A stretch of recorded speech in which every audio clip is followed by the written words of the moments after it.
ત્રીજા ફેઝમાં 7મી મેના રોજ મતદાન થવાનું છે ત્યારે રાજકીય પાર્ટીઓ પ્રચાર કરી રહી છે। તેવામાં ભાજપના સમર્થનમાં વેજલપુર વિધાનસભાની મહિલાઓ દ્વારા હાથમાં મહેંદી મૂકવામાં આવી અને મહિલાઓ દ્વારા ભાજપનો પ્રચાર અનોખી રીતે કરવામાં આવ્યો।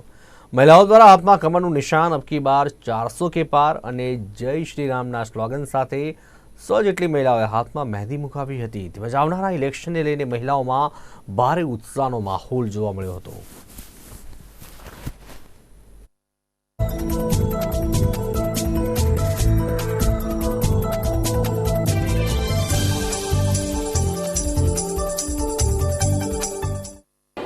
આજે અમે કમળ મહેંદીનો કાર્યક્રમ રાખ્યો છે અને અત્યારે હાલ અમારી સાથે 70થી વધારે બહેનો હાજર છે અને આ બધા જ બહેનો સામાન્ય ઘરમાંથી આવે છે। કોઈ ટીચર છે, કોઈ ડૉક્ટર છે, કોઈ વકીલ છે, કોઈ સોશિયલ એક્ટિવિસ્ટ છે અથવા કોઈ કંઈક ને કંઈક પોતાનું ગૃહ ઉદ્યોગ કરે છે।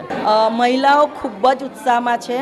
જેમ એ લોકોનામાં એવો ઉત્સાહ છે કે તમારા ઘરે જ્યારે પ્રસંગ હોય ત્યારે તમે કેવા ઉત્સાહથી આયોજન કરો છો, સંગીત સંધ્યા રાખો કે મહેંદીનો પ્રસંગ રાખો છો, તો બધા બહેનો એકસાથે એવો નિર્ધાર કર્યો કે અમે અત્યારે આ ઉત્સવને અમે મહેંદી દ્વારા ઉજવીશું અને એ મહેંદીથી અમે લોકો મહેંદી કરીને પછી અમે કમળનું બટન દબાવીને વોટ કરીશું।